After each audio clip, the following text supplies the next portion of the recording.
Mesdames et messieurs, bonsoir. Lundi 11 novembre 2019, une nouvelle semaine qui s'ouvre sur le grand rendez-vous. Je vous la souhaite fructueuse. Merci de nous rester fidèles. Nous allons démarrer tout de suite avec le menu de ce grand rendez-vous. Mais avant, on suit cette vidéo qui nous amène à découvrir des sites touristiques du Bénin.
Voilà, mesdames et messieurs, vous l'avez compris, vous êtes bien sûr BB24. 4 rubriques au menu ce soir du grand rendez-vous. Je vais y arriver plutôt. Face à l'urbanisation grandissante, les populations s'installent souvent de façon anarchique et les bas-fonds non plus ne sont pas épargnés. Cette occupation a-t-elle un impact sur les espèces aquatiques? On en parle dans Nature et Bien-être. Au Bénin, l'État fait la promotion de l'entrepreneuriat agricole, ceci à travers de nombreux projets. Le monde agricole de ce soir s'intéresse aux défis et perspectives de l'entrepreneuriat agricole au Bénin.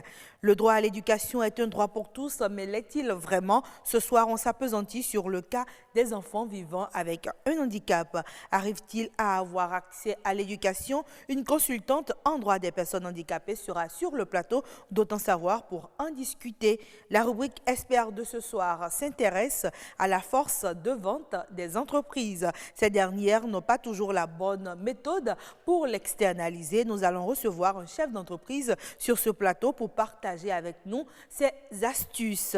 Première rubrique de ce soir, Autant Savoir.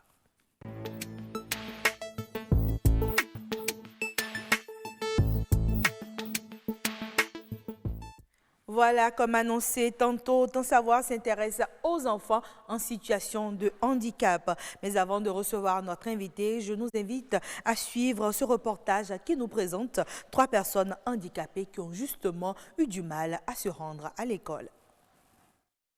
Plus d'1 milliard de personnes dans le monde portent un handicap, ce qui représente 15% de la population mondiale selon les statistiques de l'OMS. Le handicap revêt plusieurs formes, moteur, visuel, auditif ou psychique. Il peut constituer pour la personne qui le porte un désavantage dans la société. J'étais la seule sourde muette dans l'atelier où j'ai été initiée à la couture. Au début, c'était difficile de s'adapter, mais j'observais beaucoup. Tous les matins à 6 heures, j'étais déjà sur le lieu de travail pour regarder les techniques de coupe, la façon dont les aînés travaillaient et j'ai pu m'en sortir avec le temps. Yasminat fait partie de cette catégorie de personnes qui, malgré leur handicap, se sont fait une place de choix dans la société. Grâce à Dieu, quand j'ai ouvert mon atelier, les copines qui me connaissaient parlaient de moi à leurs amis qui venaient et passaient commande. Entre-temps, j'avais avec moi de petites filles qui m'assistaient et jouaient le rôle d'interprète. Mes clientes et moi, nous communiquons beaucoup par message. C'est par ce canal que je leur fixe rendez-vous. J'ai un agenda où je note tout. Stéphanie est dans la même situation, mais elle exerce dans le domaine de la coiffure. Très habile de ses mains, elle s'adonne à son métier avec passion. Je fais les tissages, les cheveux nappis, les curls. Je fais aussi les soins du visage, la pédicure et la manicure. Je m'efforce à parler un peu pour communiquer avec mes clients. Le handicap, une déficience physique ou psychique lourde à porter, surtout lorsqu'il n'est pas de naissance. Quand j'étais petit, un tabouret est tombé sur mon pied. J'ai commencé à faire de la fièvre. Mon père m'a amené chez un de ses amis agents de santé. Il m'a fait une injection. Quelques jours après, mon pied s'est mis à rétrécir. C'est plus tard que l'ami de mon père a avoué avoir utilisé une seringue qui avait déjà servi pour son fils. Cette injustice n'a pas permis au jeune homme de continuer ses études, mais loin de s'apitoyer sur son sort, il se forme à devenir cordonnier. Voilà, comme l'a si bien dit Lucrèce Degla en chute, ce n'est pas toujours évident avec le handicap de se rendre à l'école. On vient de le suivre dans le reportage. On en parle donc sur ce plateau avec Claudine Lawson-Daiso. Bonsoir. Bonsoir Madame Bello. Comment vous allez? Je vais très bien. Vous êtes consultante en droit des personnes handicapées, mais vous êtes aussi psychologue. C'est donc à ce double titre que nous vous recevons sur ce plateau. Merci de nous honorer de votre présence. Ma première question, toute go, c'est de savoir si pour vous, ce droit à l'éducation pour tous, est-ce une réalité ici au Bénin? Je dirais que ce n'est pas encore une réalité, mais il y a beaucoup de chemins qui sont en train d'être faits. D'accord. Et je sais que vous le dites en tout état de cause, puisque vous militez pour le droit des personnes handicapées il y a déjà un certain nombre d'années. D'autres m'ont parlé de 20 ans. Vous confirmez? Un peu plus. Un peu plus que 20 ans, Ça fait plus de 30 ans, en fait, que je m'investis dans ce domaine. Voilà. Précisément donc, depuis 1988. C'est sûr, l'eau a coulé sur les ponts. On verra bien si quelque chose a changé depuis 30 ans jusqu'à maintenant. Beaucoup de choses, même s'il reste encore pas mal de choses à faire. D'accord. Puisqu'on parle des enfants vivant avec un handicap, est-ce que pour ces enfants, l'accès à l'école est-il équitable? Ah non, pas du tout. Pas du tout. Je dirais, je venais de vous dire que ça fait environ un peu plus de 30 ans que je suis dans le domaine. Au départ, quelques privés, quelques ONG se sont intéressés à l'éducation des enfants handicapés. Alors, c'est ainsi que les premières structures, quand c'est un handicap moteur, avec l'aide à la mobilité, quand la personne peut se déplacer, elle peut se retrouver dans les mêmes conditions que l'enfant non handicapé. Mais quand il s'agit du handicap auditif, par exemple, donc les tout premiers ont commencé à faire une école spécialisée, des écoles, des centres qui recevaient que des enfants handicapés auditifs. Et ainsi aussi la même chose pour ceux qui ont un handicap visuel. Pour ceux qui ont du handicap intellectuel, qu'avant on utilisait le terme de handicap mental, eux, il n'y avait rien. Donc c'est après aussi, grâce aux ONG, on a commencé petitement à faire de l'éducation pour à peu près tous les types d'enfants handicapés. Mais aujourd'hui, nous parlons beaucoup d'éducation inclusive. Même si ce n'est pas encore une réalité, mais ça commence à l'être. Ça commence à l'être parce que grâce à des écoles, il y a les hibiscus à Kwakwa. On va éviter de citer. C'est déjà bien de savoir qu'il y a des écoles. D'accord, il y a des écoles intégratrices. Il y a aussi des structures qui font en sorte d'accueillir parmi les enfants non handicapés quelques enfants handicapés pour leur permettre d'aller à l'école dans un milieu ordinaire. D'accord. Ça m'amène à cette question. Est-ce que les écoles ont toujours les infrastructures pour accompagner cette forme d'éducation inclusive? Bon, nous allons y aller étape par étape. Vous avez parlé, vous avez dit que pour vous, ça vous paraît un peu plus facile pour les enfants ayant un handicap moteur. Mais pour cela aussi, il faut des infrastructures adéquates. Oui, tout à fait. Alors, vous voyez, quand un enfant est dans un tricycle ou dans un fauteuil roulant, il faut prévoir des rampes. Ça, c'est l'accessibilité physique. On a combien d'écoles aujourd'hui qui ont des rampes? Je ne pourrais pas vous dire exactement le nombre d'écoles. Mais vous en connaissez quand même. Oui, pour vous dire que maintenant, toutes les nouvelles écoles qui se font prévoient des rampes. Mais il y a aussi ce qu'on appelle l'aménagement raisonnable, où on peut prévoir avec une planche au cas par cas pour permettre à un enfant handicapé moteur de pouvoir aller en classe. Mais ça, je vous dis, c'est l'accessibilité physique. Mais il y a aussi d'autres types d'accessibilité. Par exemple, quand c'est un enfant qui a un handicap auditif. Oui, justement, j'en venais. Voilà. J'en venais. On s'est rendu compte que sur tout le territoire national, il y a quand même beaucoup d'écoles. Il y a des écoles quand même qui s'intéressent à cette catégorie et principalement d'enfants avec un handicap auditif. Bon, on va le dire en termes très terre à terre pour que tout le monde puisse nous comprendre. Les enfants sont muets, je crois que c'est ça. Oui, ou même quand on si dit on handicap utilise auditif, on peut dire simplement sourd aussi. Sourd aussi, voilà. Donc, handicap auditif, c'est la surdité. D'accord, c'est la surdité. Donc, des enfants avec un défaut de surdité, donc, on s'entend. On a des écoles quand même qui s'y intéressent. Est-ce qu'aujourd'hui, on peut dire que ces écoles existent en nombre suffisant pour couvrir toute l'étendue du territoire national? Malheureusement, non. Il y en a quelques-unes. On en a au niveau de Porto Novo, qui fait même de l'éducation inclusive, c'est-à-dire dans la même classe, il y a des enfants entendants et des enfants non entendants. Il y en a à Cotonou, à Glo, à Boïcon, à Parakou, mais ça ne couvre pas l'étendue du territoire. Et il y a un programme aussi qui fait de l'intégration scolaire au niveau du zoo. Mais tout cela, c'est loin de couvrir. Et puis, ces centres font ce qu'ils peuvent, hein. Mais ça ne suffit pas. Vous allez voir, par exemple, des enfants qui vont se déplacer depuis le nord pour Porto Novo, parce que c'est à Porto Novo qu'on trouve le seul centre qui fait le collège. Bon, maintenant, il y a un collège pour élèves sourds qui se trouve dans la zone de Squagueto, je crois, qui est un collège pour les enfants sourds. D'accord. Mais un seul collège, ça peut accueillir, ça peut pas accueillir tout le monde. Combien d'élèves? D'accord, mais déjà ça pose aussi le problème de proximité. Quand vous nous dites qu'il y a des enfants qui sont obligés de quitter le nord profond pour venir jusqu'à Porto Novo parce qu'ils n'ont pas d'école à proximité, ça pose aussi un problème de proximité. Ça pose beaucoup de problèmes. Est-ce que les parents ont toujours les moyens justement de pouvoir faire face à cette dépense-là, à toute cette logistique autour? Malheureusement, non. Parce que vous voyez, d'abord, quand un enfant a un handicap, la majorité des parents sont réticents parce qu'ils se demandent mais qu'est-ce qu'il va faire demain? Et il y en a même qui nous disent mais regardez, j'ai des enfants qui ne sont pas handicapés, on a payé cher, ils sont allés à l'école, aujourd'hui ils n'ont pas de travail. Alors quand ce sera pour l'enfant handicapé, est-ce que demain ça va être utile? Donc il y a des cas comme ça.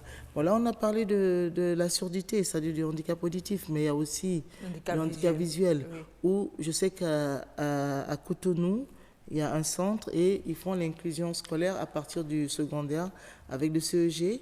Parakou fait la même chose.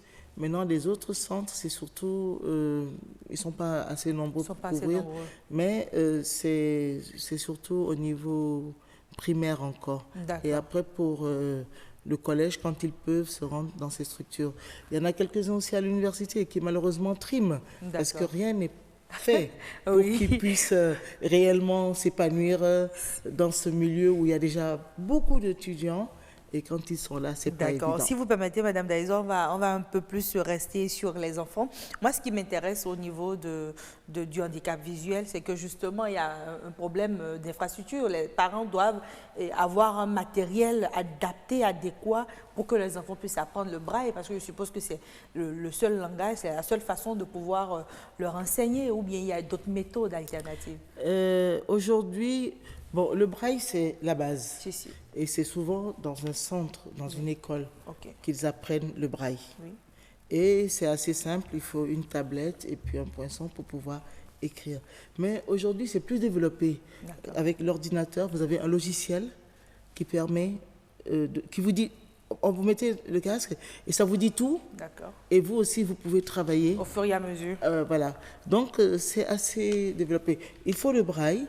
Et aujourd'hui, quand on a les moyens, avec un ordinateur, il y a un logiciel adapté qui fait qu'une personne ayant un handicap auditif, c'est-à-dire une personne aveugle, peut utiliser un ordinateur. D'accord. On a trop fait d'oublier quand même que tout le monde a des droits. Il en est de même pour ces enfants en situation de handicap. Ce serait bien, en tant que consultante en droit des personnes handicapées, que vous nous rappeliez un peu ce que dit la loi. Qu'est-ce que la loi a prévu pour ces enfants-là en situation de handicap? Alors, c'est à deux niveaux. Oui. Nous avons la Convention relative aux droits des personnes handicapées qui dit tous les droits de l'homme et toutes les libertés fondamentales pour toutes les personnes handicapées. Et dans cette convention que le Bénin a ratifiée en 2011, il y a l'article 24 qui dit que c'est un droit pour tout enfant handicapé d'aller à l'école et que l'État doit prendre toutes les dispositions qu'il faut. Pour pouvoir accompagner cela. Voilà. Là, il nous reste 30 secondes. Est-ce que vous pouvez y aller pour la deuxième? Je vais vous dire, il y a la loi qui s'appelle numéro 2017-06 du 29 septembre 2017 portant protection et promotion des droits des personnes handicapées en République du Bénin. Alors c'est une loi fantastique et si elle est appliquée avec l'accompagnement de l'État, on n'aura plus d'enfants handicapés qui ne seraient pas scolarisés. Une très belle conclusion donc, Madame Claudine Lawson Daïzo. Merci d'avoir répondu présent à notre rendez-vous sur ce plateau. C'est terminé pour Autant savoir qui cède place à une autre rubrique Nature et bien-être.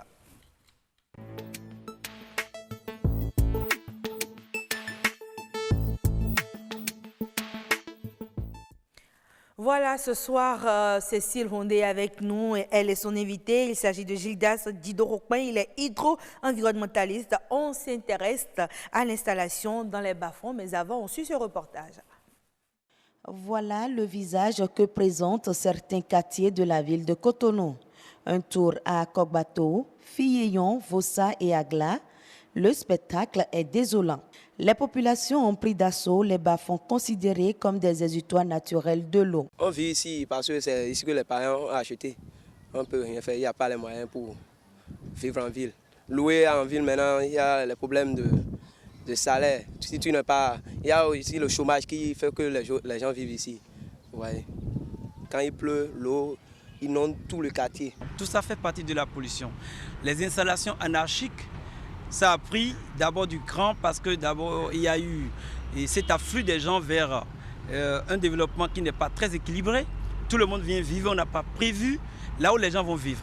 On a laissé les environnements les plus sensibles être occupés par les hommes. Ces installations anarchiques dans les bas-fonds constituent la première source d'inondation dans la capitale économique du Bénin. Mais les responsabilités sont partagées. On n'est pas à accuser seulement la population. Parce qu'il y a des endroits marécageux recasés. Recasés, vous savez, l'administration qui est chargée du recasement, la municipalité. Si c'est recasé par exemple par la municipalité, c'est officialisé. Tu es reconnu officiellement habitant ou propriétaire de tel lieu. Dans le nouveau code foncier, des dispositions sont prévues pour réglementer un tant soit peu l'envahissement de ces zones humides. Depuis que le nouveau code foncier a été promulgué, il a défini les milieux, le bas-fond, comme étant le domaine public naturel. La mairie devrait pouvoir leur opposer le fait qu'ils n'avaient pas droit de s'installer là. Et ce que la mairie peut leur opposer, c'est les textes de loi. Au-delà des textes de loi, tout autre document graphique qui peut leur permettre de lui démontrer à celui qui s'est installé qu'il n'avait pas le droit de s'installer là. Les lotissements avaient eu lieu pour la plupart avant l'avènement de la mairie. Aujourd'hui, avec le nouveau code foncier, nous essayons de façon arbitraire, et je dis bien arbitraire, parce que nous refusons à certains présumés de délivrer la délivrance de certains actes sur le parcelle, parce qu'on estime que le milieu est humide. La protection des bas-fonds passe par leur aménagement et leur valorisation. Il n'est pas du tout normal de s'installer dans les bas-fonds, mais à partir du moment où le fait est là et qu'on a encore des bas-fonds qui font preuve d'originalité, il ne faudrait pas attendre que les gens s'installent. Et nous avons compris dès le début que les marécages sont comme un mauvais dispositif dans le paysage pour les humains. Parce qu'on n'arrive pas, c'est difficile de s'installer, pendant la période de crue, ça inonde. Donc nous, on est en train d'utiliser une technique simple, c'est-à-dire on a commencé un petit aménagement au cœur de l'eau pour montrer aux hommes qu'en réalité, le système de bas-fond qui est là, il ne faut pas l'étouffer pour pouvoir s'installer. Il faut plutôt l'aménager et le maintenir comme étant une ressource naturelle que la nature a mis en place pour régler un certain nombre de problèmes. L'installation dans les domaines naturels est une infraction et un véritable problème pour l'environnement. Chacun doit jouer sa partition pour une prise de conscience des populations. Voilà, l'installation dans les milieux naturels est une infraction. Ça, on ne le sait pas toujours. Cécile Rondet, merci déjà à Amandine Agnambossou pour ce reportage. On retrouve donc Cécile en plateau. Cécile Rondet, bonsoir. Bonsoir, Ania Tibelo. Comment vous allez? Je vais très bien, chez vous? Ça va aussi. Ce soir, on s'intéresse au bas-fond. Oui, ce soir, on s'intéresse au bas-fond. Je vous laisse d'abord présenter notre invité. Notre invité, c'est le docteur Gildas Dido-Houpin. Il est hydro-environnementaliste. Il est là pour nous dire les conséquences lorsqu'on s'installe ou lorsqu'on construit sur les lignes d'écoulement d'eau ou on occupe les bas-fonds, ce que cela peut engendrer comme conséquence. On y va donc. Alors, dites-nous, Gildas Dido-Houpin, lorsque l'homme construit sur les lignes d'écoulement d'eau, qu'est-ce que cela peut engendrer comme conséquence? Merci beaucoup, madame. Lorsque l'homme vient construire sur les lits d'eau, on parle de lits ici, ça engendre beaucoup de conséquences.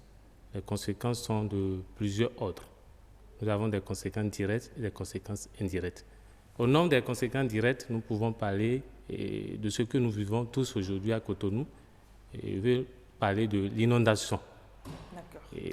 L'homme quitte son village et vient s'installer en ville, sur le chemin de l'eau ou précisément dans les lits d'eau. Si je parle de lits d'eau, je veux parler de l'emplacement qu'occupent les eaux des différents systèmes d'eau, des différents systèmes de cours d'eau que nous avons ici au Bénin. Et lorsqu'on occupe les bas-fonds ou les lits d'eau, on dérange les espèces aquatiques qui sont censées occuper et habiter ces zones. Ces espèces-là, quand l'homme prend leur place, où vont ces espèces-là? Où vont-ils? Et ils migrent vers les plans d'eau, vers la mer, dans la mer, où ils disparaissent complètement. En dehors de cette première conséquence directe qu'est l'inondation, les autres conséquences sont des conséquences qu'on peut ressentir au sein des écosystèmes aquatiques, c'est-à-dire le lieu final de ces cours d'eau, de ces eaux qui cheminent. Et là, nous avons les impacts sur la biodiversité.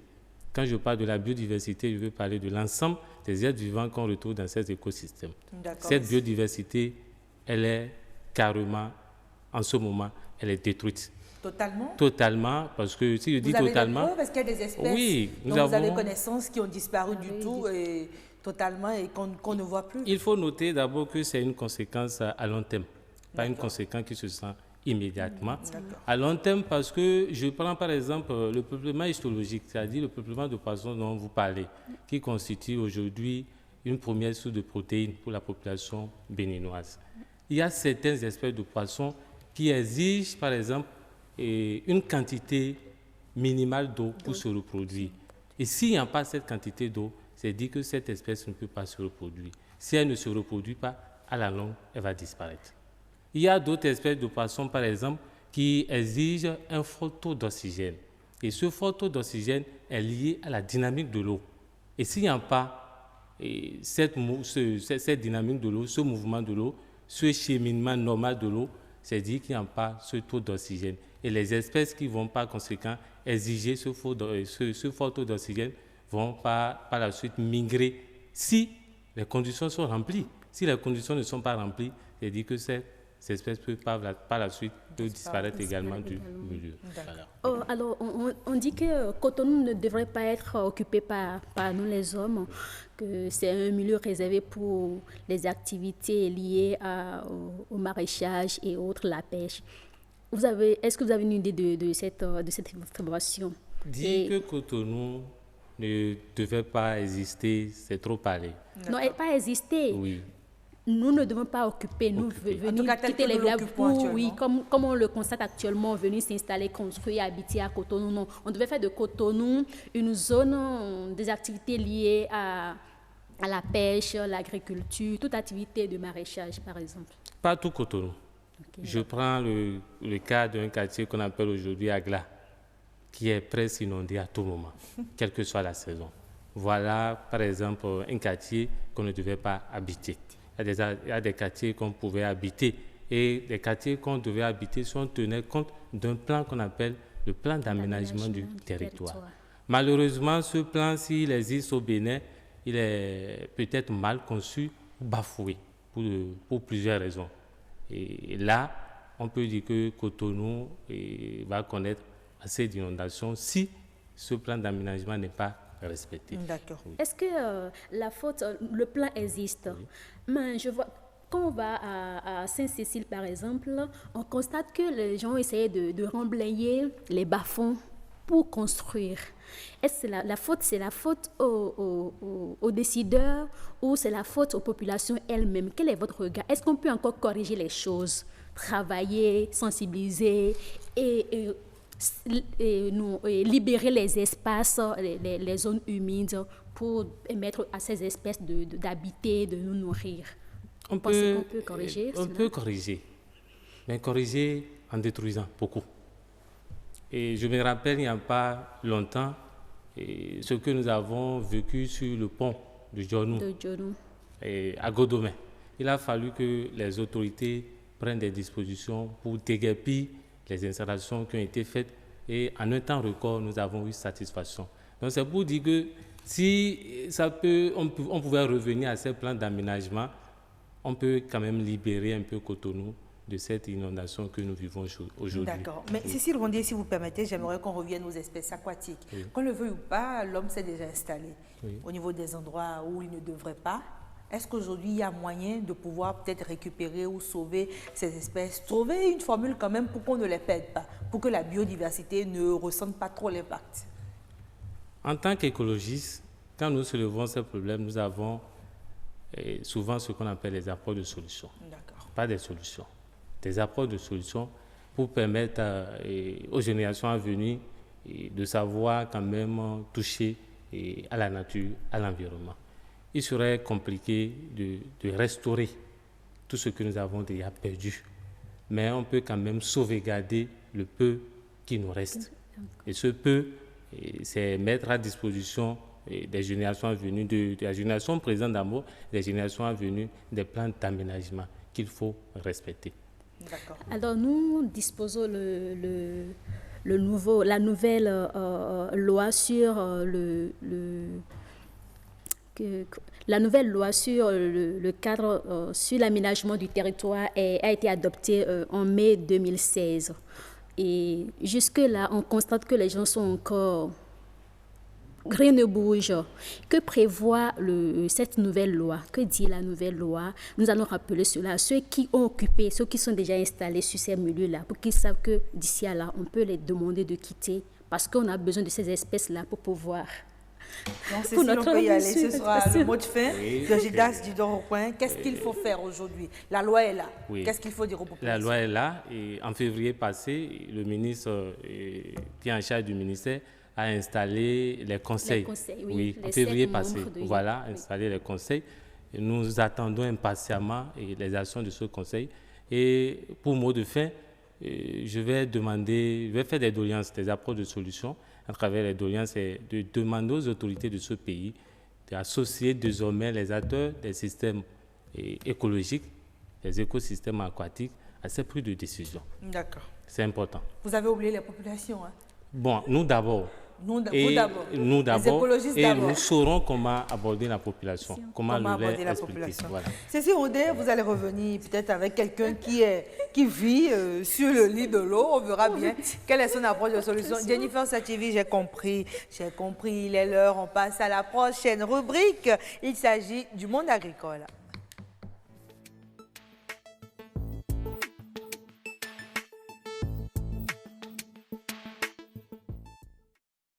Le monde agricole ce soir s'intéresse à l'entrepreneuriat agricole ici au Bénin. Quels sont les défis et perspectives? On en parle avec Marcel Gbatoro et son invité, mais avant on suit ce reportage. Le monde agricole de nos jours présente assez d'opportunités d'affaires tant sur le plan productif que sur le plan commercial. L'arrivée des nouvelles technologies a permis d'offrir aux producteurs un plateau technique adéquat dans la chaîne de production. Dans un contexte pareil, l'entrepreneuriat agricole devient alors un modèle à adopter. Le chômage galope. Et c'est avec un cœur très dur que nous voyons nos jeunes qui finissent et qui veulent attendre d'avoir un contrat ou bien un travail pour être salarié. Alors que l'entrepreneuriat est là, surtout dans les filières agronomiques et dans les filières connexes. Sur le plan professionnel, nous espérons que, au fur et à mesure que les salons vont se répéter, que un plus grand nombre de jeunes femmes sorties de l'université ou bien de jeunes hommes sortis de l'université vont s'installer et également cela leur permet de pouvoir se prendre en charge et de pouvoir devenir des entrepreneurs à vrai titre. Assurer aux producteurs une disponibilité de la matière première et un marché d'écoulement des produits agroalimentaires reste un grand défi à relever. Par exemple, la graine de l'huile rouge ou l'arachide. Il y a des moments où c'est un peu cher, il y a des moments où il y en a assez. Donc on essaie d'acheter au moment où il y en a plus les produits. Là, on achète et on fait un stock. Ce qui fait que le contenant est un peu cher. C'est le contenu de l'emballage aussi. C'est ça qui fait que c'est un peu cher. Par exemple, au moment, on n'a pas encore une structure qui produit ces genres d'emballage au Bénin. Donc on est obligé d'importer les produits soit au Ghana, soit au Nigeria.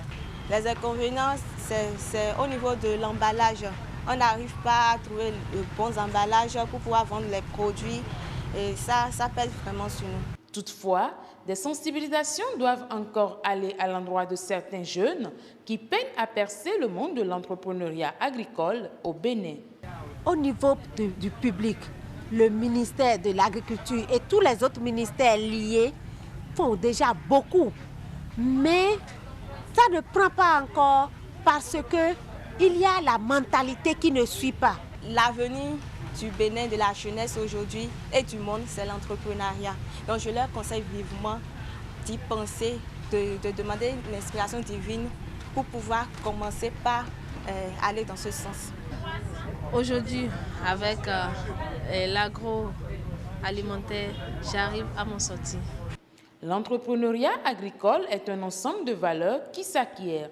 Créer davantage de plateformes de formation en entrepreneuriat agricole au sein des producteurs et veiller à une bonne structuration du secteur serait un atout favorable pour le développement du secteur agricole au Bénin. Voilà, merci à Marcel Betoro pour ce reportage. Marcel Betoro que nous retrouvons encore ici au plateau. Bonsoir Marcel. Bonsoir Agnès Bello. Comment vous allez? Très bien chez vous. Bien, merci. Ce soir, on reçoit un entrepreneur agricole. Il s'agit de Biram Amouzovi. Bonsoir. Bonsoir madame. Merci de nous honorer de votre présence sur ce plateau. C'est moi. Avec vous donc, on s'intéresse à l'entrepreneuriat agricole. Marcel Betoro, on peut y aller. Merci beaucoup. Vous avez déjà si bien planté le décor. Bonsoir Biram. Bonsoir madame. Comment allez-vous, comme l'a dit Agnès? Très bien, très bien. Alors, je veux savoir, vous êtes entrepreneur, n'est-ce pas? Bien sûr. Et vous êtes dans le domaine agricole. Est-ce qu'on peut savoir un peu ce que vous faites dans ce secteur-là? D'accord, merci. Il faut d'abord dire que l'entrepreneuriat, c'est d'abord une fonction qu'une personne assume pour pouvoir mobiliser ressources, toutes les ressources nécessaires pour répondre à un besoin donné. Et nous essayons d'apporter cette expertise-là dans la production agroalimentaire. Ok, donc si je comprends bien, vous êtes dans la transformation agroalimentaire. Vous transformez quoi? Dans la matière première, c'est le poisson. Okay. Et nous prenons du poisson pour avoir des sneakers, des boulettes. Alors, vu déjà, votre entreprise a quelle année? Ça fait 3 ans. 3 ans. Vu déjà vos expériences dans le domaine, c'est vrai, on a toujours parlé d'entrepreneuriat agricole, on a toujours dit qu'il faut faire ci, il faut faire ça, mais de façon pratique, vous, comment est-ce que vous êtes arrivé à devenir un entrepreneur dans le secteur agricole? D'accord, merci. Et il faut d'abord dire qu'il faut s'apprêter à devenir entrepreneur, parce qu'on ne se lève pas du jour au lendemain et dire que je vais entreprendre.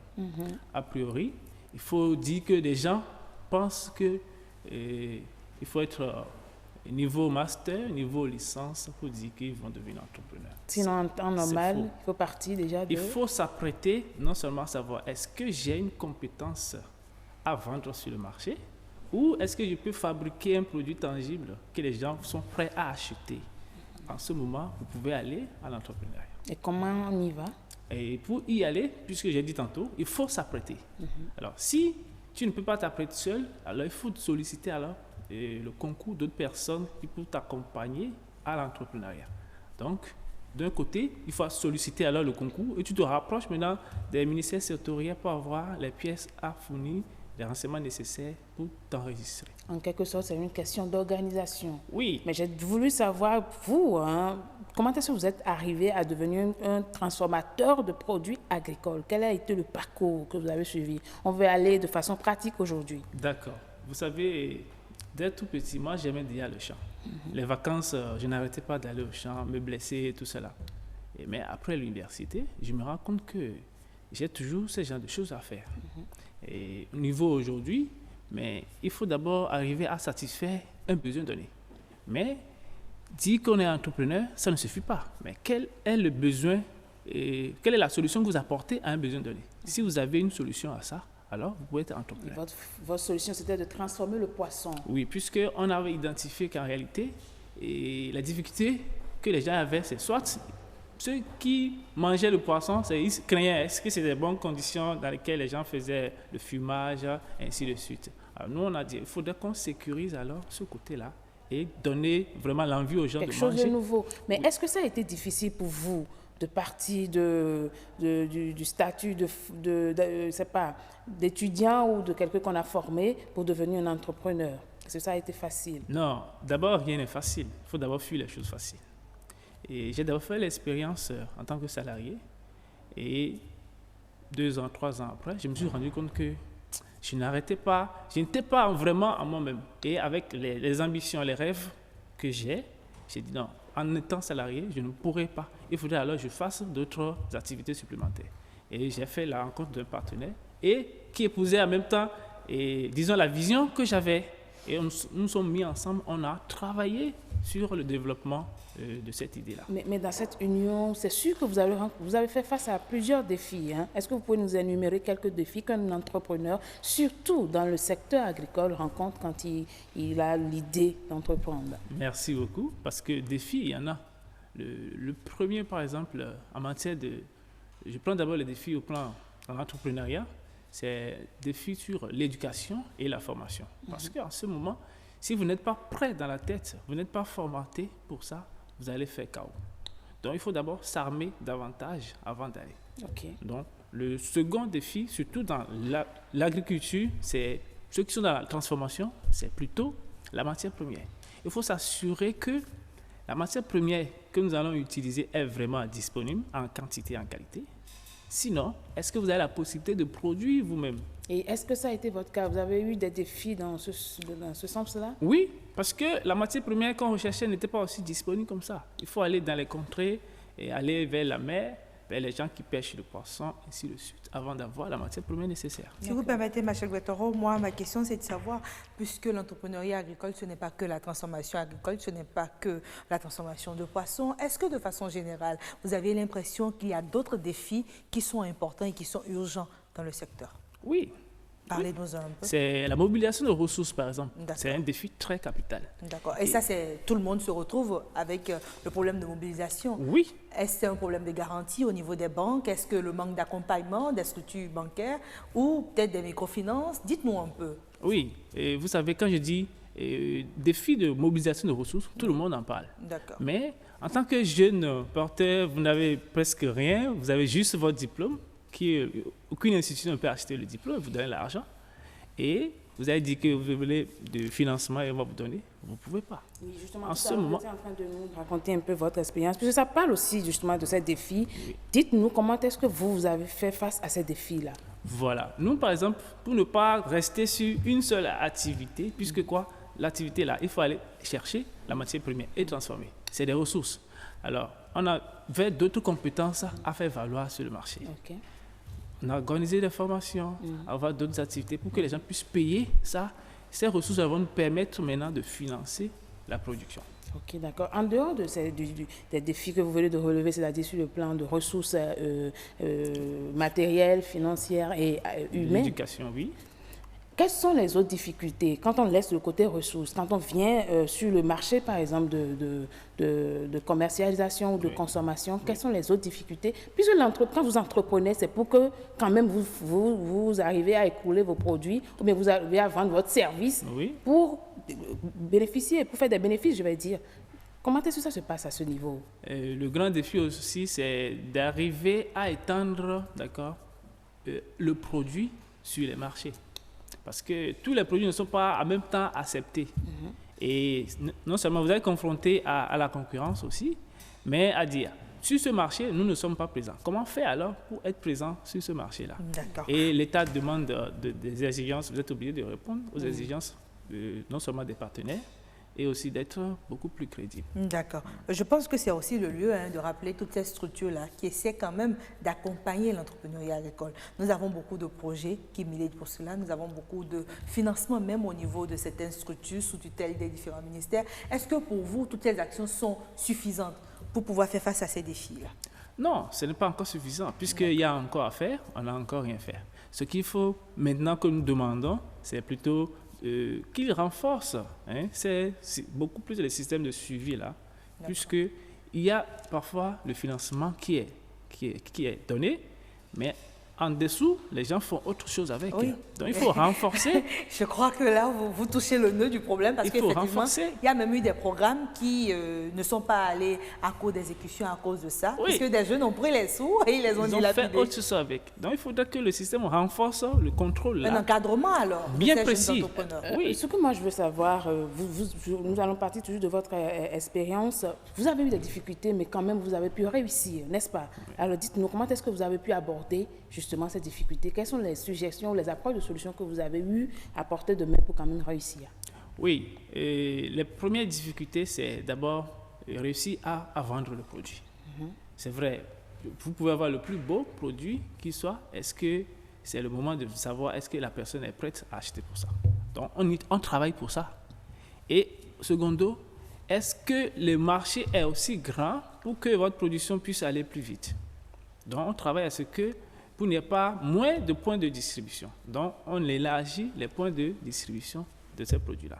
Autre défi également, c'est qu'on était obligé de répondre à d'autres besoins qui ne se retrouvaient pas forcément sur notre domaine principal. Bien sûr. Donc, organiser des séances de formation, par exemple, pour pouvoir avoir plus de ressources et financer peut-être l'acquisition d'une machine. Mais dans tout cet ensemble-là, quel est le rôle de celui qui entreprend lui-même? Qu'est-ce qu'il doit avoir comme déjà capacité, comme atout pour réussir? Parce qu'il ne suffit pas de se lancer. Aujourd'hui, on a tellement d'entrepreneurs, on se demande si c'est dans la bonne direction qu'on veut entreprendre. Qu'est-ce qu'il faut en tant qu'entrepreneur aujourd'hui pour réussir, puisque vous avez réussi?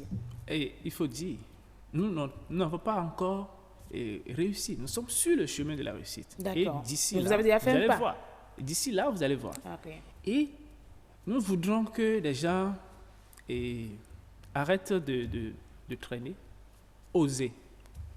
Mais il ne faut pas qu'on s'arrête sur j'ai une idée et je démarre. Il y en a tellement de gens qui vous conseillent, des gens qui vous disent il faut faire ci, mais eux-mêmes, ils n'ont même pas encore mis le pas en avant. Qu'est-ce qu'il faut faire? Quand je veux entreprendre, quelles sont les aptitudes, les atouts que je dois avoir moi-même? Ce qu'il faut faire, c'est de savoir, est-ce que, d'abord pour aller en entrepreneuriat, il y a deux contextes. Soit vous avez identifié un besoin et vous avez une solution.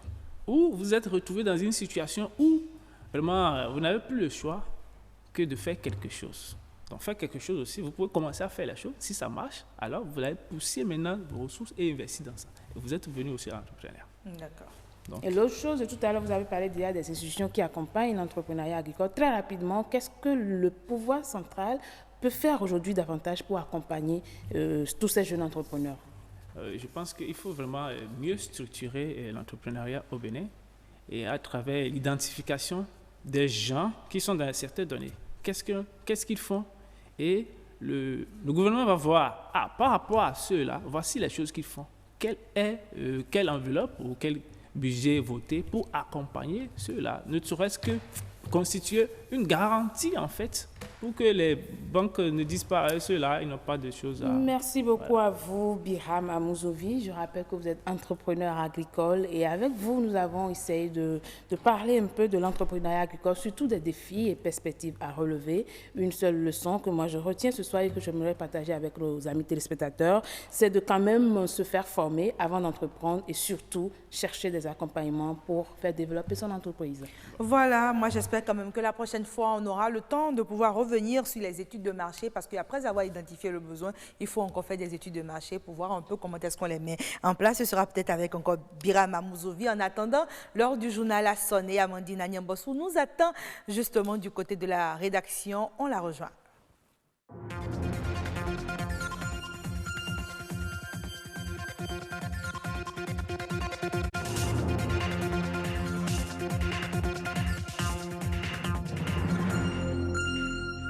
Un plaisir de vous retrouver, mesdames, messieurs. Bonsoir, les titres du journal. C'est parti pour le séminaire de formation du Conseil international des radios et télévisions d'expression française. Les discussions vont tourner autour de comment penser la production et l'information à l'ère de l'Internet. Elles sont des marques corporelles souvent qualifiées de disgracieuses. Se débarrasser des vergetures constitue un combat pour certaines femmes et cela prend du temps. Il existe pourtant des moyens simples et efficaces pour les faire disparaître. Les consommateurs aussi ont droit à un service. Des normes existent en la matière et les qualiticiens y veillent. Les entreprises béninoises arrivent-elles à répondre à cette exigence? On en parle.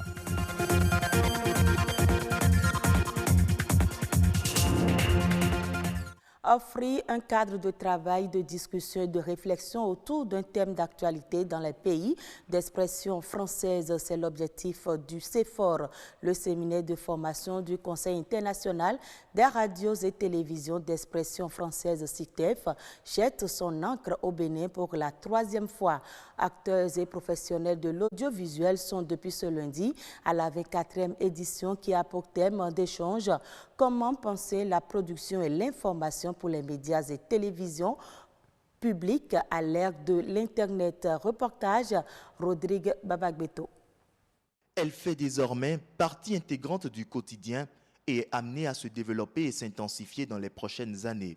La transformation digitale bouleverse la société actuelle, tout est en pleine mutation et les médias se retrouvent confrontés à la nécessité de faire la mue. À l'ère du numérique, on voit bien que le paysage audiovisuel sur le continent a changé avec l'arrivée de la TNT et qu'aujourd'hui, les téléspectateurs sont de plus en plus exigeants. Les réseaux sociaux et tout le reste, vous savez que parfois vous avez de l'information, mais dans les réseaux sociaux, on trouve tout et du n'importe quoi. La plupart du temps, on trouve des fake news. Maintenant, il y a un besoin qui se pose, c'est de pouvoir lutter contre ces fake news. Trouver justement les moyens de cette lutte, c'est là un des objectifs du CEFOR. Cette rencontre majeure des professionnels de l'audiovisuel public ayant le français en partage veut situer les organismes membres du CIRTEF dans cette évolution totalement mouvante qu'est la technologie. Comment aujourd'hui nous situer en tant que télévision publique dans le contexte numérique. Il s'agit aujourd'hui d'aller rechercher des publics que peut-être nous n'avons plus, des publics jeunes qui eux sont connectés à leur smartphone et qui voient de la production ou des contenus qui viennent du monde entier. Comment aujourd'hui les intéresser à notre culture, à nos questions nationales, à nos questions locales et à certaines valeurs humanistes qui peuvent être celles qui sont véhiculées par les services publics. Un enjeu de grand intérêt pour les participants qui ne tarissent pas d'attente. Il y a quand même Internet qui constitue un concurrent de taille et nous sommes obligés de produire aussi pour mettre nos productions, nos émissions sur les réseaux sociaux et la formation pour laquelle moi je suis venu me donnera les moyens d'être plus compétitif. Particulièrement pour nous les participants des chaînes, nous allons être formés sur l'information, la prise de son surtout avec les smartphones. Parce que d'habitude on connaît les caméras, on connaît les micros, mais maintenant comment utiliser son smartphone pour pouvoir fournir une information, bien tourner un reportage. La transformation totale des modèles peut être une réalité. Cependant, le CIRTEF, point de convergence des médias de l'audiovisuel public d'expression française, doit se mettre au pas. Les heures à venir pourraient bien être graves si l'accélération requise pour le cheminement des médias vers des modèles innovants faisait défaut. S'il arrivait qu'on ne trouve pas une solution pour sauver CIRTEF, c'est une partie même de la qualité des productions des médias publics qui va disparaître. Et la première des solutions, c'est qu'il faudrait que les États fassent des efforts pour contribuer. C'est tout le problème, c'est le nerf de la guerre, c'est l'argent. C'est fort, la 24e édition sur le signe du défi numérique. Je vous propose de suivre à présent quelques morceaux des interventions du directeur général de l'Office de radiodiffusion et télévision du Bénin au RTB et du ministre de la Communication sur les enjeux et l'intérêt de cette rencontre pour le Bénin.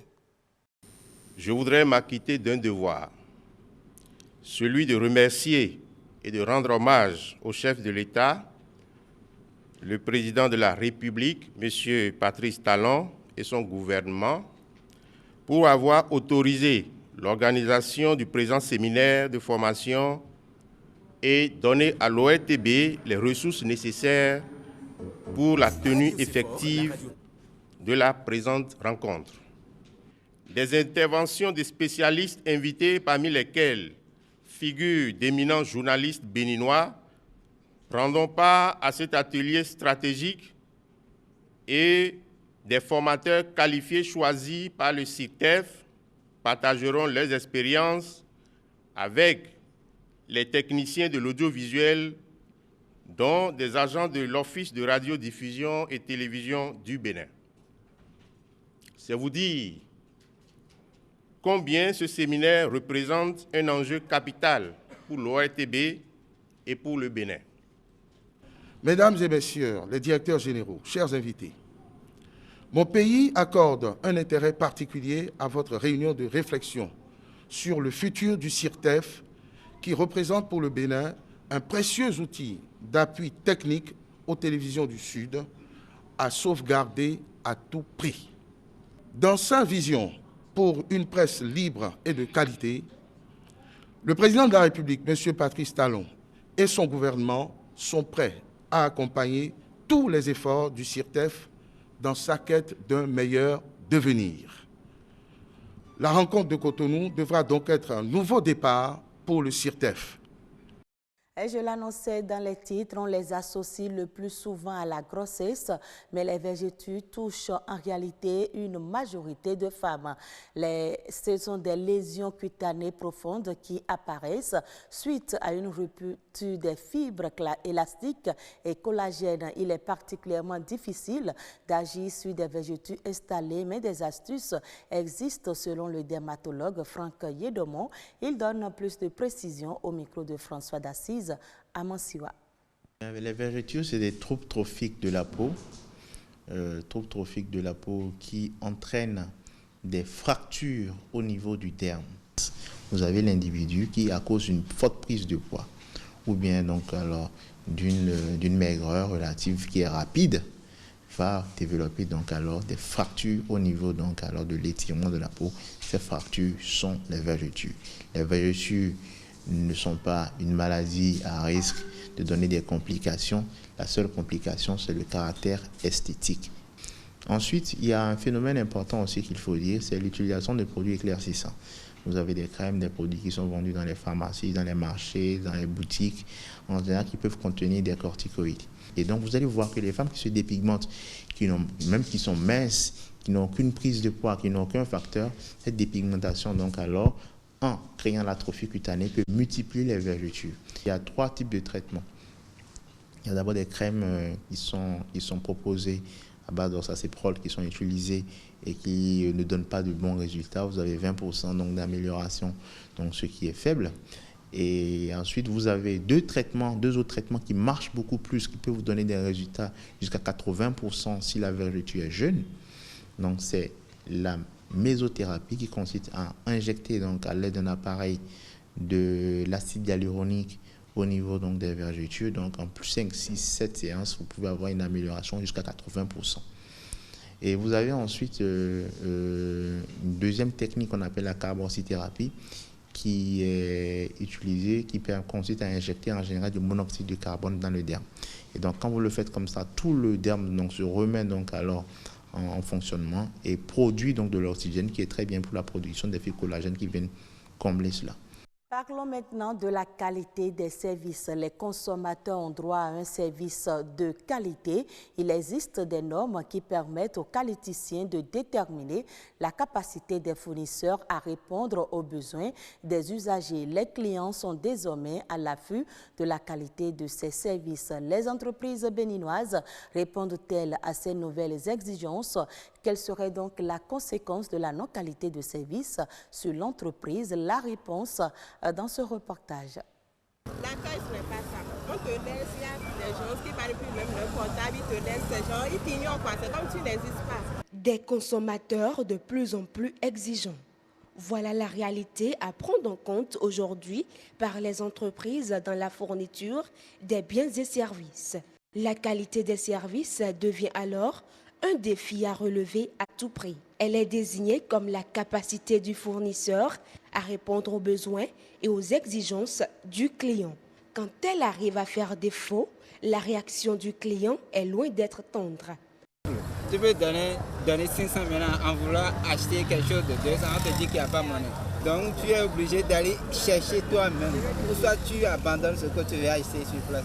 Des fois tu rentres dans une boutique et comment on appelle, les gens te regardent comme ça. Tu vas même crier des fois avant qu'on ne dise qu'il y a un client qui est là. La qualité d'un produit est un atout, mais elle ne suffit plus pour satisfaire le consommateur. Il faut l'accompagner d'une bonne qualité des services pour s'attirer la clientèle. Grâce à certaines normes, les entreprises peuvent tendre vers une nette amélioration de la qualité des services. Aujourd'hui, on peut compter jusqu'à 1 200 000 entreprises certifiées sur la norme ISO 9001 dans le monde. À part cette norme-là, qui est orientée management, certification client, et que nous avons aussi une norme béninoise de la qualité de l'accueil, que j'appelle Kawero. C'est une norme qui a été mise en place par l'Agence nationale de la normalisation et le contrôle de la qualité, qui est une norme qui est en train d'être connue petit à petit. Ce n'est pas encore très connu, mais petit à petit, les entreprises sont en train de s'approprier de cette norme-là, qu'on appelle Kawero, qui est Made in Benin. Dans un contexte où l'offre dépasse la demande, améliorer la qualité des prestations des services constitue un défi majeur pour les entreprises. Si l'entreprise veut améliorer la qualité des services dans son entreprise, la décision lui revient. Il faudrait qu'il prenne la décision, la ferme décision de mettre en place un système de moyenne de la qualité, la démarche qualité au sein de son entreprise. Deuxième chose, c'est de former le personnel. Parce qu'il ne sert à rien d'avoir un personnel qui n'est pas informé aux notions minimales de la qualité. Selon les spécialistes, pour appréhender le degré de satisfaction du client, une entreprise doit avoir une boîte de suggestions ou un numéro client. C'est une arme de conquête de la confiance du consommateur.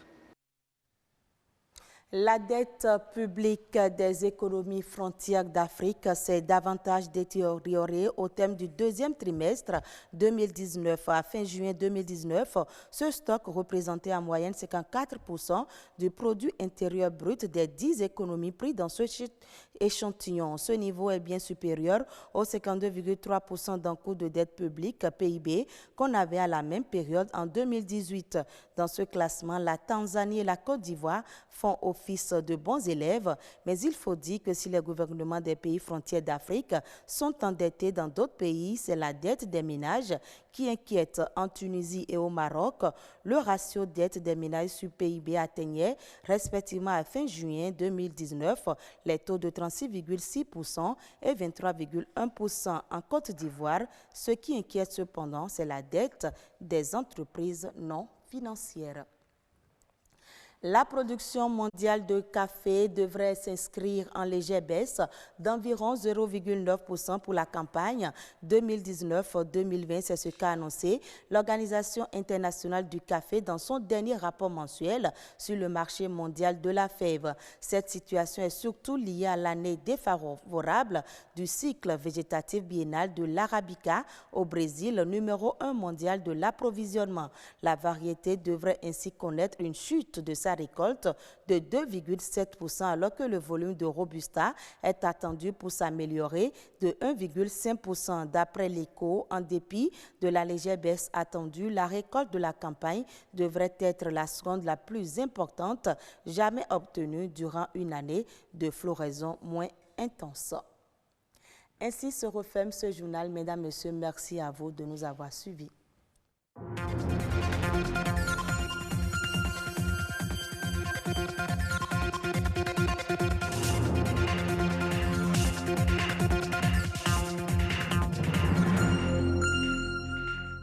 Voilà, mesdames et messieurs, vous êtes bien sur BB24. Le grand rendez-vous se poursuit. Place à la dernière rubrique de ce soir, Expert.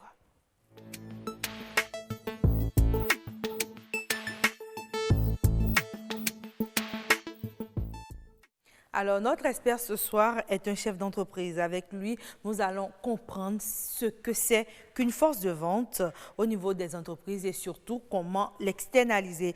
Donc, Monsieur Boris Serlin, bonsoir. Bonsoir, madame. Comme je le disais, vous êtes chef d'entreprise. Merci d'être avec nous sur ce plateau. Merci pour l'invitation. Alors, ma première question déjà, c'est de savoir, c'est quoi une force de vente pour une entreprise? D'accord.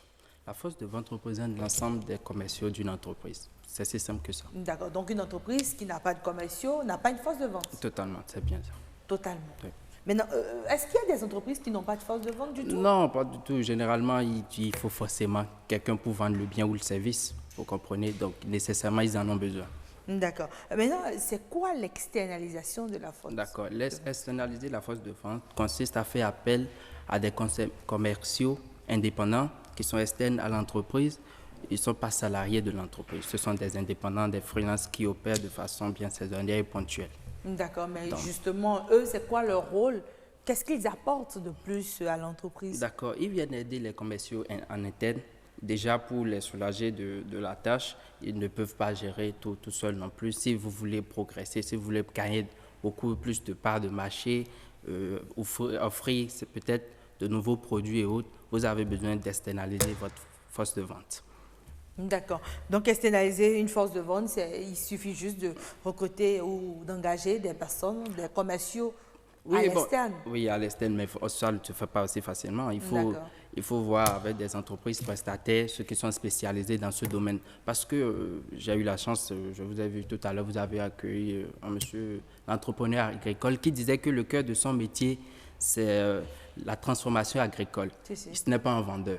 Vous voyez? Donc, lui, dans son cas, il peut faire appel à une entreprise prestataire qui fait l'externalisation de force de vente où, en amont, ils vont penser, réfléchir, mettre en place une équipe pour lui, un plan marketing. Totalement, un plan marketing. Tout se fait pour lui, mais hors de son entreprise. D'accord. Ça veut dire que ce n'est pas des personnes, ça veut dire que ce n'est pas des personnes qui sont là de façon tout le temps, ils ne sont pas là tout le temps, ils viennent de façon saisonnière. Exactement. Ils ne sont pas salariés de l'entreprise, donc l'entreprise n'a pas à supporter de charges fixes et sociales envers ces gens-là. Mais qui est responsable justement de ces commerciaux-là? Ils sont sous tutelle de la structure? Ils sont sous tutelle de la structure prestataire du service. Du service. Mais est-ce qu'il y a vraiment beaucoup de structures ici au Bénin qui s'intéressent à l'externalisation de force de vente? Ils n'ont pas encore compris toute la pertinence de la chose parce que c'est comme je vous le dis, l'entrepreneur agricole. Oui. Il en a besoin. Oui. Vous avez un restaurant, vous avez un bien, un service. Vous n'êtes pas un commercial. Vous comprenez? Vous n'êtes pas un commercial, vous avez un produit ou un bien à vendre. Il faut recourir à des spécialistes, ceux qui sont dans le domaine, pour faire le travail pour vous. D'accord. Mais justement, à quel moment on décide de recourir à une force de vente externe? D'accord. Pour recourir à une force de vente externe, le meilleur moment, c'est peut-être lorsque vous avez un nouveau produit à lancer sur le marché. Vous comprenez? Il y a les périodes les pics de saisonnalité, par exemple en décembre, en période des fêtes. Il y a beaucoup d'activités. L'affluence. Vous voyez, donc il y a beaucoup d'agences faites. Il y a de la promotion. Totalement. Il y a beaucoup de choses. Donc vous pouvez faire appel à une force de vente externe pour couvrir beaucoup plus d'espace géographiquement. Oui. Vous voyez? Oui. Pour couvrir plus d'espace géographiquement. D'accord, quand vous parlez d'espace géographique, c'est si on a une structure par exemple qui est basée à Cotonou et qui a envie de pouvoir couvrir tout le territoire national, cette structure peut faire appel à une autre structure qui est dans l'externalisation. Qui va mettre beaucoup plus de commerciaux à sa disposition. D'accord. Mais dans ce cas, est-ce que ça ne pose pas un problème de responsabilité? Là, on a presque deux responsables. Il y a la structure et il y a l'entreprise même qui a recruté. Totalement, tout cela est dans un contrat qui est défini, qui est préétabli, où les responsabilités sont situées. Les responsabilités sont situées. Totalement. Souvent, on est dans quel type de contrat? Un contrat... Non, c'est généralement du B2B. D'accord. Un business pour business. Il faut nous expliquer, hein? Tout le monde ne comprend pas ce que vous mettez dans B2B. D'accord.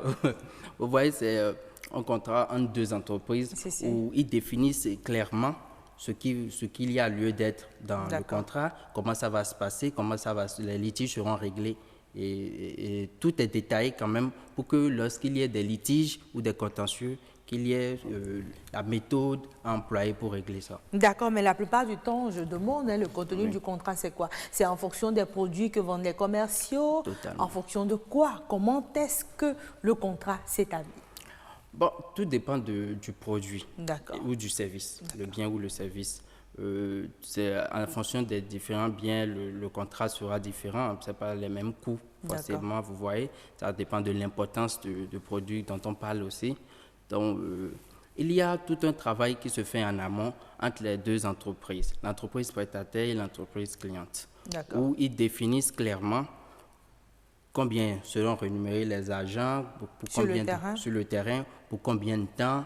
Et tout c'est une négociation, comme je vous dis, qui se fait de B2B. Parce que c'est pour dire que ça dépend de celui que vous avez en face de vous et de sa capacité à négocier. D'accord. Est-ce qu'il ne faut pas confondre un peu avec toutes ces structures-là qui lancent sur les réseaux sociaux recrutement de 100 jeunes filles pour telle période, recrutement de 20 garçons, 20 hommes? Totalement. Il faut dire que c'est ce qu'ils essaient de faire. D'accord, ils sont dans l'externalisation pour la plupart. Oui, ils sont dans l'externalisation pour la plupart, seulement que ça se passe à un niveau beaucoup plus amateur, vous voyez. C'est pas bien encadré, c'est pas structuré, où les exigences ne sont pas forcément atteintes et tout. Il faut se rapprocher des entreprises prestataires qui sont régulièrement inscrites. Régulièrement enregistrées, c'est ça, et qui ont fait les preuves. Oui, tantôt dans les coulisses, vous me parliez d'un certain nombre de formules d'externalisation. Ce n'est pas une seule formule, il y en a plusieurs, il y en a deux. Parlez-nous-en. D'accord. Nous avons deux formules d'externalisation. Elle peut être partielle ou totale. L'externalisation partielle, c'est lorsque l'entreprise décide de recruter un certain nombre de commerciaux tout en gardant ces commerciaux en interne. Qui l'accompagnent, on appelle ça une force de vente supplétive. Ils viennent accompagner le travail qui se fait à l'interne déjà, vous voyez, pour peut-être les positionner sur des portefeuilles qui sont un peu négligés à l'interne ou de nouveaux marchés ou pour faire un travail qu'ils ne veulent pas forcément mettre à la patte pour le faire, vous voyez. Maintenant, l'externalisation complète ou totale, c'est lorsque l'entreprise renonce à avoir une direction commerciale en son sein. D'accord. Totalement. Et elle délègue cette fonction à une entreprise prestataire. Cette fonction de commercial. À une entreprise prestataire qui fait le job pour lui. C'est là on retrouve encore l'exemple de notre entrepreneur agricole, par exemple, qui dit qu'il n'est pas trop dans le commerce, donc lui, maintenant, il devrait faire appel à une entreprise prestataire. Qui fait dans la prestation. Mais justement, est-ce qu'il n'y a pas un risque? Parce que qu'on ne le veuille pas, c'est le produit qui fait l'entreprise. Est-ce que quand vous déléguez, est-ce qu'il n'y a pas de risque? C'est ça. Le plus gros risque ici, c'est ça, le perte de contrôle sur l'activité. Il y a une perte de contrôle sur l'activité, mais vous savez, c'est comme on l'a dit, tout se passe dans le contrat. Si le contrat est régulièrement suivi et bien défini dès la base, je pense qu'il n'y a pas de... Les risques sont minimisés, il n'y a pas de risque zéro de toute façon. Bon, c'est sûr qu'il n'y a pas de risque zéro. On suppose qu'avec le contrat, déjà, il y a déjà un certain nombre d'encadrements juridiques qui permet à l'entreprise cliente et à l'entreprise prestataire de se sentir à l'aise. Totalement. Oui, mais j'aimerais qu'on revienne un peu sur ce que gagne l'entreprise à aller vers l'externalisation des forces de vente. D'accord, nous l'avons dit petitement à compte-gouttes là, mais en somme, il faut savoir que l'entreprise qui choisit d'externaliser sa force de vente gagne en temps déjà, parce que elle n'a pas à se charger du recrutement, ni de la formation, ni de tout ce qui va avec. Il y a les coûts qui sont limités aussi, parce qu'il n'y a pas de charge fixe et sociale envers des salariés qui sont là, qui coûtent sur toute une année. Vous comprenez? En dehors de ça, il y a, comme je vous le disais, ces gens-là, leur cœur de métier, c'est ça, c'est la vente. Vous comprenez? Donc, ce sont des experts, ils ne font que ça, ils ont un bagage intellectuel conséquent pour ça qui va avec, ils ont des expériences, donc ils sont à même de remplir beaucoup plus la mission. Je vais justement revenir après à justement ces personnes à qui vous faites appel, puisque je suppose peut-être que vous aussi vous êtes dans la sous-traitance, ou bien les personnes qui travaillent avec une entreprise prestataire sont là de façon permanente? Oui, il y a des entreprises qui sont là de façon permanente pour le faire. Non, je parle des entreprises prestataires au niveau d'une force de vente. Oui. Une entreprise qui n'est que dans l'externalisation des services. Est-ce que cette entreprise aussi engage et recrute des gens qui sont là, qui travaillent de façon à durée indéterminée? Oui, ces entreprises sont en collaboration avec des commerciaux indépendants, des freelances. Ils ont une base de données suffisamment large pour couvrir tout le territoire ou peut-être un peu plus, sur le territoire sur lequel ils opèrent. Vous comprenez? Donc, ils ont des agents qui sont là, qui répondent immédiatement lorsqu'on les appelle. Ils sont toujours disponibles. Qui sont toujours disponibles parce qu'ils ont un nombre suffisamment grand de commerciaux. Je ne savais pas qu'on avait autant de commerciaux ici au Bénin. La base de données, elle est de combien à peu près de commerciaux pour qu'une entreprise de prestataire, justement, au niveau de l'externalisation des forces de vente, puisse fonctionner normalement? Il lui faut environ combien de commerciaux? Vous pouvez avoir à partir de 200, 300. 200 commerciaux? Oui. D'accord. Vous voyez? Oui. Donc, vous êtes sûr que la main-d'œuvre est toujours qualifiée? On a toujours des personnes avec des formations diplômantes, ou on est beaucoup plus dans la pratique? On est beaucoup plus dans la pratique, et il faut savoir qu'avant de les mettre sur le terrain, chaque fois, il y a un travail qui se fait en amont et qui est pris en charge par l'entreprise prestataire. Il doit les former, leur apprendre le métier, ce qu'ils vont vendre, ce qu'il faut dire simplement, avec les barrages possibles des clients et le retour de barrages, comment il faut les éviter. Et tout est prévu, conçu quand même, pour qu'il n'y ait pas de problème sur le terrain. D'accord. Pour qu'ils puissent vendre facilement les produits qu'on met à leur disposition. Donc, ces commerciaux ont un contrat d'objectif? Ils ont un contrat d'objectif défini. D'objectif de vente? De vente, oui, qui doivent... ils ont obligation de résultat pour pouvoir... Bon, ils ont une charge, un salaire fixe, mais ils ont des commissions sur les ventes et autres pour la motivation. Pour la motivation. Pour la motivation. D'accord. C'est sûr que c'est gratifiant de savoir qu'au fur et à mesure que vous avez vendu, vous en sortez quand même bien, vous percevez beaucoup plus. Maintenant, parlons un peu de comment se déroule la mise en place d'une force de vente supplétive. La mise en place d'une force de vente supplétive se déroule en 7 étapes. Il y a d'abord la sélection de prestataires de services. D'accord. Vous choisissez une entreprise avec laquelle vous aimeriez rentrer en partenariat pour remplir ce rôle. Il y a la définition du contrat, comme on a dit tout à l'heure. Vous définissez un contrat B2B entre les deux entreprises. Ensuite, il y a le choix du profil des vendeurs, parce que tout dépend du produit que vous voulez vendre, ou du bien ou du service que vous voulez vendre. Un produit peut-être mieux vendu par une femme que par un homme? Totalement, exactement. Vous avez tout compris. Voilà. Vous voyez? Et après le choix du profil, il y a le recrutement proprement dit. Il y a ensuite la formation. Il faut former ces agents-là avant de les mettre sur le terrain. Il y a la mise à disposition des moyens. Il faut leur donner les moyens, l'argent pour le carburant, l'Internet, les moyens logistiques. D'accord, 30 secondes pour terminer. On a épuisé toute la liste des 7. Et puis l'intégration au sein de l'entreprise. Il faut leur donner la culture d'entreprise parce qu'ils répondent au nom de l'entreprise. C'est en quelque sorte des ambassadeurs de l'entreprise. Totalement.